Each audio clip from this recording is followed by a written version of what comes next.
બનાસકાંઠાના ડીસામાં પાલિકા દ્વારા દુકાનોના ભાડામાં ₹300નો વધારો કરી દેતા લોકોમાં ભારે રોષ જોવા મળી રહ્યો છે। દુકાનદારો અને કેબિન ધારકો ડીસા નગરપાલિકા ચીફ ઓફિસરને અને પૂર્વ ઇન્ચાર્જ પાલિકા પ્રમુખ શૈલેષ રાયગોરને રજૂઆત કરવા માટે પહોંચ્યા હતા।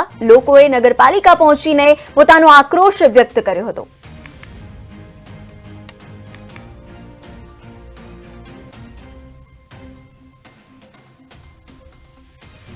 આ જે ઠરાવ છે અગાઉના 3 બોર્ડ હતા એના અંદર આવેલો હતો અને ભાડો વધારો પણ છેલ્લા 15-20 વર્ષથી આજ દિન સુધી કોઈ નગરપાલિકાએ કેબિનો કે દુકાનદારોનો ભાડો વધારો કર્યો નથી।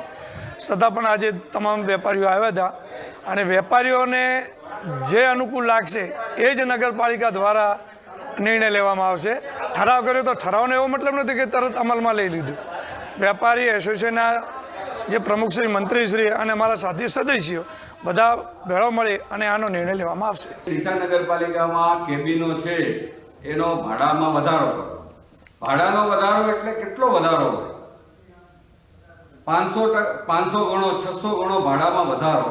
આ કોઈ લૂંટવાની વાત છે?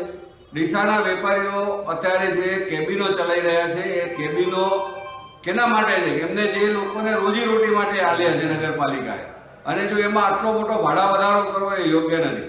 એની આજ અમે રજૂઆત કરવા આવ્યા હતા અને અમે આ ઠરાવનો સતત વિરોધ જ કરી રહ્યા છીએ। આવો કોઈ ઠરાવ થયો જ નથી તો શું લેવા ડીસાની જનતાને આ રીતે પીસી રહ્યા છે? આ લોકો ખાલી માત્ર અત્યારે હાલ વેપારીઓ રજૂઆત કરવા આવ્યા હતા, એમની રજૂઆતને અમે અમારી રજૂઆત કરતા હતા। અમે એવું કહેતા હતા કે આ ભાડા વધારો આટલો બધો યોગ્ય નથી।